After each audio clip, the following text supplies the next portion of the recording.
Hello aspirants, I hope all of you are fine and doing well. In this particular video I am going to discuss with you the three components which are mentioned in the assistant engineer syllabus of JKPSC. So I have chosen first three components, that is engineering mechanics, strength of materials and structural analysis. Okay, in this video I will discuss that what topics can be deleted and what are the topics which are very essential to study. Okay, so the video code is 02, in which we are discussing about the three components. Okay, let us take engineering mechanics first.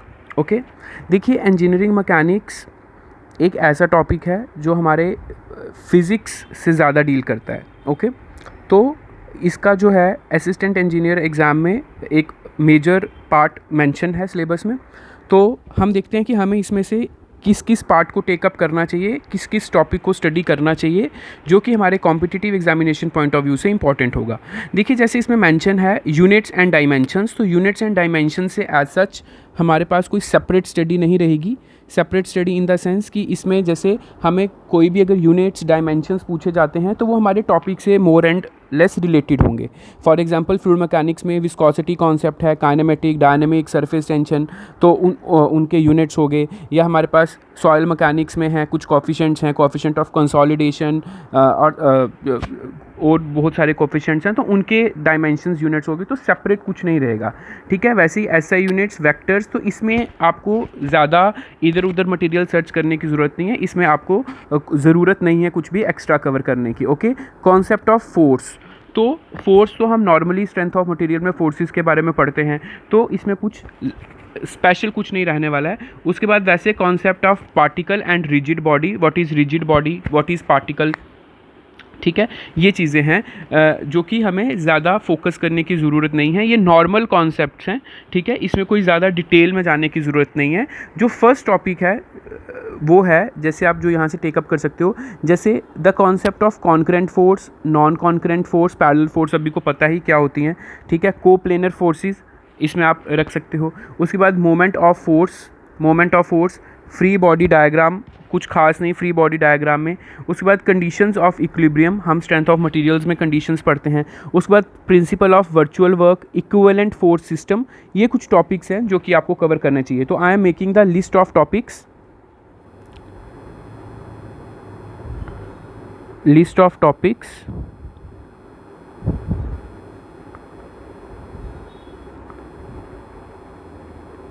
which must be covered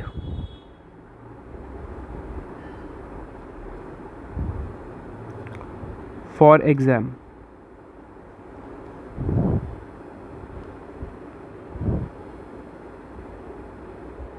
ठीक है, अब वो कौन कौन से topics हैं, let us start with, एक आप इसमें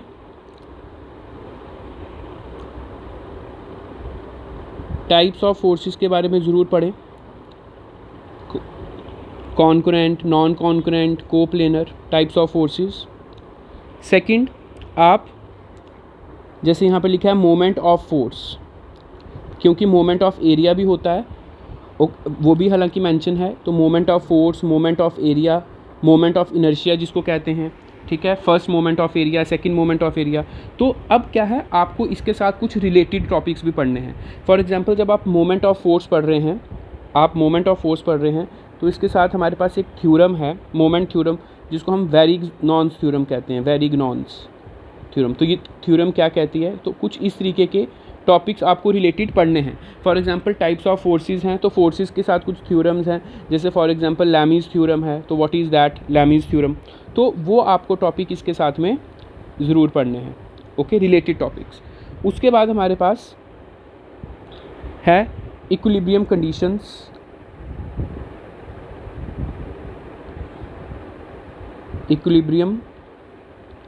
conditions, when a body is said to be in equilibrium, तो कौन कौन सी कंडीशंस सेटिस्फाई होनी चाहिए. Then principle of virtual work is very important. Principle of virtual work, this is also mentioned in the syllabus, तो आप इस topic को कंसिडर करेंगे. उसके बाद equivalent force system.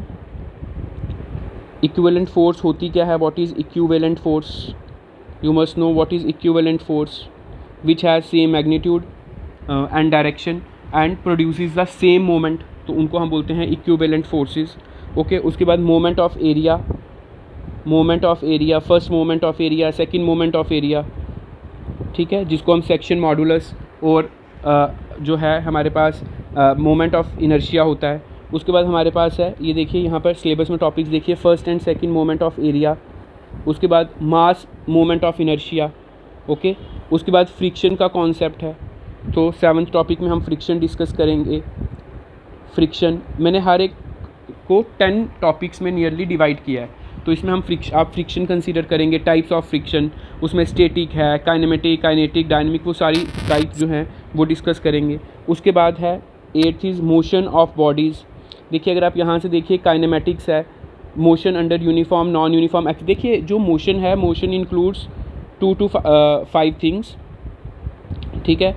Motion can be defined in terms of velocity, acceleration, ठीक है। तो जो है वो उसमें वो सारे कवर होने चाहिए। उसमें ऑसिलेशन है, रेसिप्रोकेटिंग है, लीनियर मोशन है, तो वो टाइप्स ऑफ जो है मोशन कवर होने चाहिए। उसके बाद momentum and energy, momentum and energy principles, momentum and energy principles ये कवर होने चाहिए, momentum and energy principles. And the 10th topic will be collision of elastic bodies, ये भी इम्पॉर्टेंट टॉपिक है, कोलिजन ऑफ इलास्टिक बॉडीज़, ठीक है। अब जैसे यहाँ पर लिखा है रोटेशन ऑफ रिजिड बॉडीज़ और समथिंग, जैसे लास्ट में टॉपिक दिया रोटेशन ऑफ रिजिड बॉडीज़, तो no need to go in detail. आपको ये जो 10 टॉपिक्स मेंशन किए हैं यहाँ पर स्क्रीन पर, आपको इन 10 टॉपिक्स पे फोकस करना है, प्लस इनके साथ में कुछ रिलेटेड टॉपिक जो इससे रिलेट करता हो, तो ये आपकी लिस्ट रहेगी उन टॉपिक्स की जो आपको कवर करने चाहिए इन मैकेनिक्स। ओके, उसके बाद हमारा जो इसमें सेकंड पार्ट आता है that is strength of materials. देखिए जो स्ट्रेंथ ऑफ मटेरियल्स है उसके अगर आप सिलेबस की बात करें तो इतना ज़्यादा वास्ट सिलेबस मेंशन नहीं है। जो हमारे मेन टॉपिक्स हैं जैसे simple stress strain system, elastic constants, axially loaded compression members means columns, shear force and bending moment diagram, ना भी मेंशन हो ये तभी भी पढ़ना है, theory of simple bending, shear stress distribution across cross sections, beams of uniform strength, this is a part of simple bending theory only, ठीक है, बेंडिंग स्ट्रेसेस। उसके बाद डिफ्लेक्शन ऑफ बीम्स में ये मेथड्स डिस्कस किए हैं। तो आई थिंक कि आपको इन मेथड्स को डिटेल में नहीं जाना है, प्लीज़ रिमेंबर, ज़्यादा डिटेल में नहीं जाना है। जो आपको लगता होगा कि हमारे ऑब्जेक्टिव पॉइंट ऑफ व्यू से जो है उसमें क्वेश्चन पूछ सकते हैं, तो उसी लेवल तक आपने इसमें जाना है। ज़्यादा हालांकि यहाँ से न्यूमेरिकल पोर्शन बन सकता है, बिल्कुल बन सकता है, लेकिन आप ज़्यादा डिटेल में नहीं जाएंगे, क्योंकि अगर एक क्वेश्चन आ भी जाता है इस टॉपिक पे, you can leave that question, क्योंकि अगर वो टाइम टेकिंग है तो ठीक है, तो आप उसको छोड़ सकते हैं, तो इसलिए ज़्यादा डिटेल में नहीं जाना है। उसके बाद यहाँ per unit load method mention है, आई थिंक ज़्यादा ज़रूरी नहीं है करना। टॉर्शन ऑफ शाफ्ट्स है, इलास्टिक स्टेबिलिटी ऑफ कॉलम्स, वही हो गया जो हमने columns, axially loaded compression members, Euler Rankine secant फार्मूले। तो इसका अगर आप सिलेबस देखें और अगर हम इसको अब सम अप करें कि अगर आप स्ट्रेंथ ऑफ मटेरियल्स तैयार कर रहे हैं एई के लिए, तो आपको कौन से टॉपिक्स को कवर करना चाहिए। तो list of topics,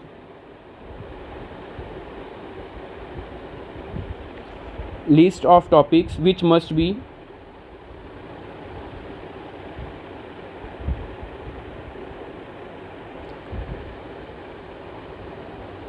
which must be covered. देखिए इसमें कुछ टॉपिक सिलेबस में मेंशन नहीं भी हैं, हमें उनको भी टेकअप करना चाहिए। फॉर एग्जांपल सबसे इंपॉर्टेंट टॉपिक हमारे पास प्रिंसिपल स्ट्रेसेस हैं, हालांकि वो सिलेबस में मेंशन नहीं है, लेकिन सिंपल स्ट्रेस स्ट्रेन लिखा है, तो जहाँ पर स्ट्रेस स्ट्रेन है वहाँ पर एवरीथिंग मस्ट बी कवर्ड। तो इसीलिए मैं आपको तभी वो पूरी लिस्ट प्रोवाइड कर रहा हूँ, सो दैट आप जब भी प्रिपरेशन करें तो सिर्फ सिलेबस से बिल्कुल स्टिक होके ना चलें, थोड़ा सा आपको और भी सोचना पड़ेगा, ठीक है। पहले जो आपके सिलेबस में टॉपिक्स हैं मैं वो लिखूँगा यहाँ पर, दैट इज़ सिंपल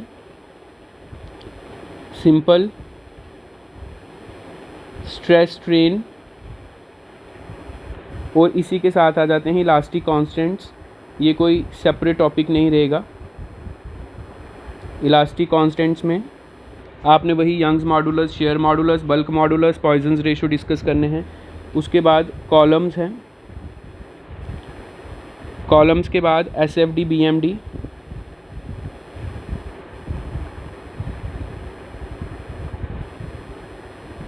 उसके बाद हमारे पास simple bending theory, bending stresses, simple bending theory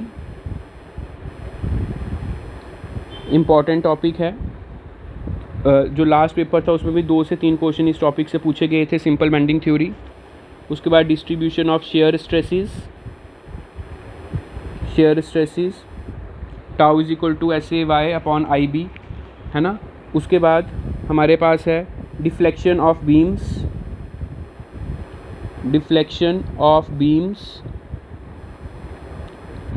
उसके बाद हमारे पास है यहाँ पर टॉर्शन ऑफ शाफ्ट्स। ये है आपका according to the syllabus, according to the syllabus. लेकिन मैंने आपको बताया कि आपको हर एक कंपोनेंट के एटलीस्ट 10 टॉपिक ज़रूर पढ़ने हैं, उनमें कोई नहीं छोड़ना है। तो जो इसमें मैं आपको टॉपिक्स दे रहा हूँ एडिशनल, जो आपको ज़रूर करने चाहिए,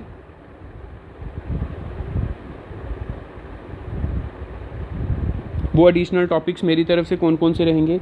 सबसे पहले एक रहेगा प्रॉपर्टीज़ ऑफ मटेरियल,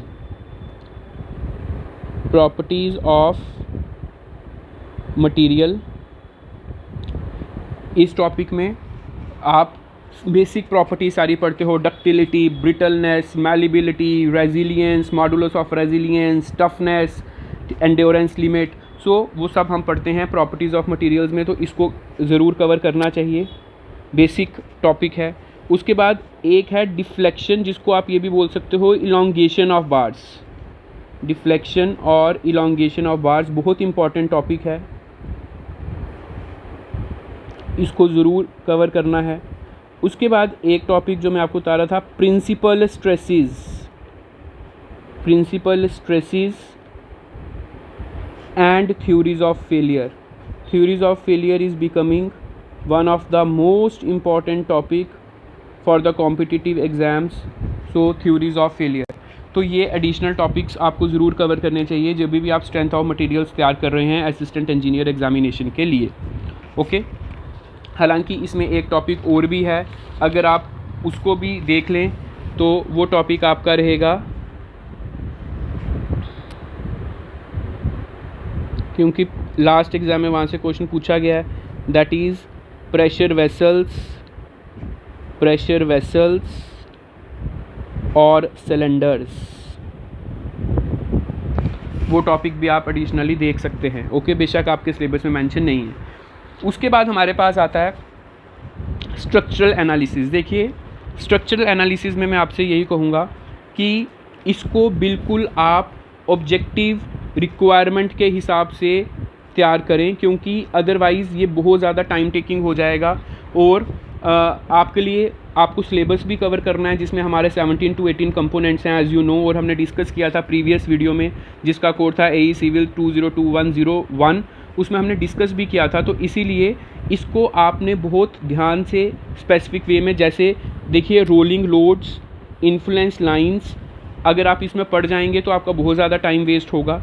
ठीक है, कोई 2-2, 3-3 क्वेश्चन तो यहाँ से पूछने नहीं वाले हैं। अगर एक आध कोई क्वेश्चन आ भी जाता है रोलिंग लोड पे, वो आप वैसे भी नहीं कर पाओगे, because you have only 1 minute for 1 question. Okay, उसके बाद influence lines for shear force and bending moment diagram देख सकते हो, लेकिन इसको जस्ट आइडिया ले सकते हो, एक रफ आइडिया, लेकिन उसमें डिटेल में नहीं कर सकते इस चीज़ को। किसके लिए हम, किसके लिए, एक ऑब्जेक्टिव के लिए जिसके लिए हमें 1 मिनट का टाइम मिल रहा है और 1 नंबर का है। ठीक है, और हम रिस्क भी नहीं ले सकते because negative marking is also there. तो इसलिए या तो हम वो क्वेश्चन करेंगे या तो हम वो क्वेश्चन नहीं करेंगे। ठीक है, इसलिए आप इस टॉपिक को सिर्फ देख सकते हो, इन्फ्लुएंस लाइन को, तो इसलिए इतना पोर्शन तो आपका पहले ही डिलीट हो जाएगा। ठीक है, देखिए मैट्रिक्स मेथड ज़रूर करें, मैं आपको मना नहीं करूँगा कि आप बिल्कुल मत पढ़ें, लेकिन ज़्यादा डिटेल में करने की ज़रूरत नहीं है। उससे ज़्यादा जो हमारा प्लास्टिक एनालिसिस है, जो कि डिटेल्ड टॉपिक है और यहाँ से ऑब्जेक्टिव अप्रोच बहुत ज़्यादा बनती है, इसको डिटेल में करने की ज़रूरत है। ठीक है, उसके बाद ये कोई चीज़ें नहीं है, unsymmetrical bending, moment of inertia, product of inertia, ठीक है, कैलकुलेशन ऑफ बेंडिंग स्ट्रेसेस, तो इसमें कोई स्ट्रक्चरल एनालिसिस का कुछ खास टॉपिक बनते नहीं हैं। तो अगर हम इसकी भी लिस्ट बनाएं,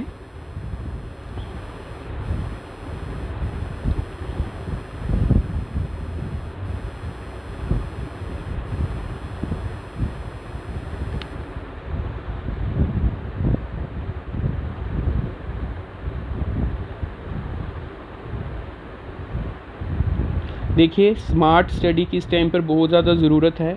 इररेलेवेंट को अवॉइड करिए, इररेलेवेंट को अवॉइड करना बहुत ज़रूरी है, सो दैट आप उन चीज़ों पे फोकस कर सकें जहाँ से हम कुछ प्रोडक्टिव निकाल सकें। ठीक है, तो जब भी आप स्ट्रक्चरल एनालिसिस पढ़ेंगे माय डियर एस्पिरेंट्स, तो आप इन टॉपिक्स पे पहले इन टॉपिक्स के नोट्स बनाना चाहते हैं तो नोट्स बना लीजिए, या फिर अगर आप इनको पहले फोकस करके पढ़ना चाहते हो तो पहला फोकस आप इस पे रखिए, कास्टिग्लियानोस थ्योरम्स।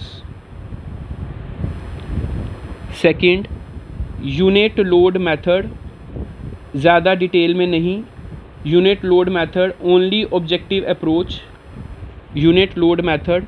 अब जैसे स्लोप डिफ्लेक्शन मेथड है, बड़े बेसिक क्वेश्चन बनते हैं, स्लोप डिफ्लेक्शन मेथड किसने दिया था, कब दिया था, और उसकी बेसिक इक्वेशंस।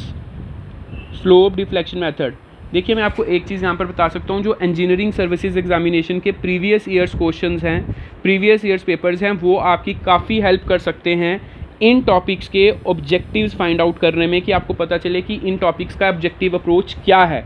मैं आपको वो इसलिए बता रहा हूँ क्योंकि आप लोगों ने ये बीटेक में किए हैं, और बीटेक में हमने इस पे बहुत डिटेल्ड क्वेश्चंस किए होते हैं। उनकी रिक्वायरमेंट कॉम्पिटिटिव एग्ज़ाम के लिए नहीं है।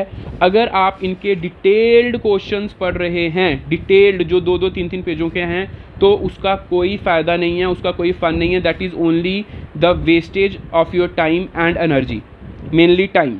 ओके, सो इसीलिए उसको करने की ज़रूरत नहीं है। Fourth topic, moment distribution methods. मैं आपको जैसे एक एग्जांपल मोमेंट डिस्ट्रीब्यूशन मेथड में ज़रूर दूंगा, कि जैसे अगर आप मोमेंट डिस्ट्रीब्यूशन मेथड पढ़ रहे हैं, तो मोमेंट डिस्ट्रीब्यूशन मेथड में आपको सारे मेथड्स में आपको क्या पढ़ना चाहिए।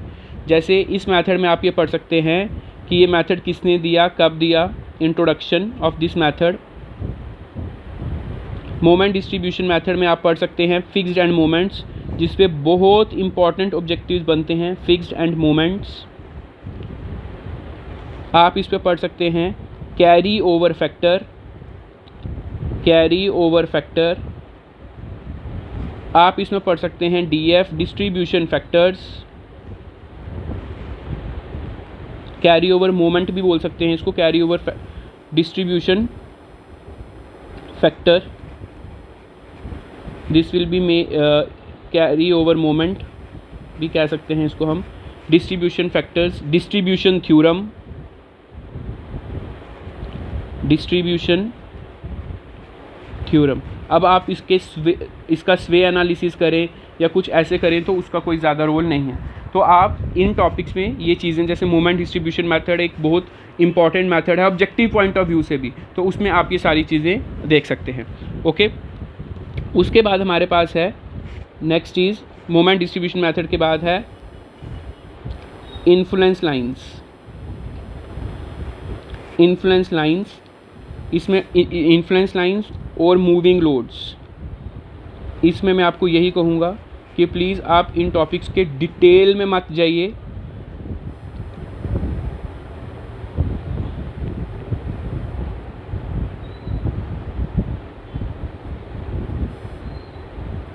Only objective requirement, objective requirement.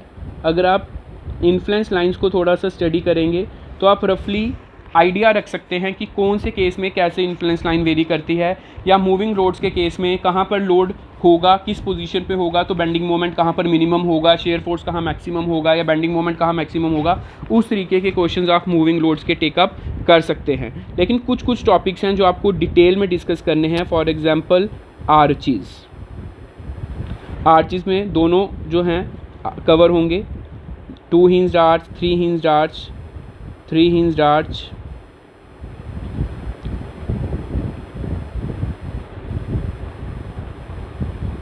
2 hinged arch. तो इस पे एज वेल एज इसका न्यूमेरिकल अप्रोच रखना is very very important. Arches का numerical approach also, simple numericals, numerical approach. Okay, उसके बाद हमारे पास है मैट्रिक्स मेथड, मैट्रिक्स मेथड देख सकते हैं बिल्कुल मैट्रिक्स मेथड को भी। उसके बाद है force and displacement method of analysis, force force methods क्या हैं, डिस्प्लेसमेंट मेथड्स क्या हैं, फोर्स मेथड्स में क्या अननाउंस लेते हैं, डिस्प्लेसमेंट मेथड्स में क्या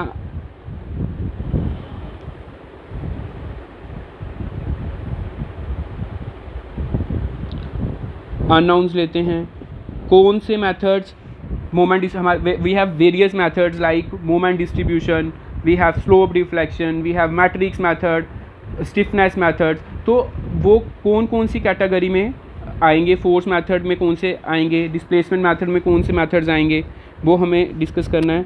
और I will write this topic very very important. ये जो 9th मैंने आपको बताया है ये ऑब्जेक्टिव पॉइंट ऑफ व्यू से बहुत इंपॉर्टेंट टॉपिक है। उसके बाद 10th is plastic analysis. Plastic analysis is also very detailed topic. Plastic analysis is also the very detailed topic and very important from objective point of view. So my dear aspirants, these are the three components which are provided in first heading of the syllabus, which has been released by Jammu Kashmir Public Service Commission. So you can start your preparation by considering these topics in your preparation. Okay. In the next video I will discuss with you the another 3 components, so that the syllabus could be beneficial for you. The syllabus could be it should be easy for you to understand. At least you should know that what are the topics which are very very important and which you should cover first. और I think अगर आप इतने सारे topics भी cover कर लेते हैं और उस पर आप पूरा जस्टिस देते हैं with objective approach, so I think that will be more than sufficient. Thank you so much.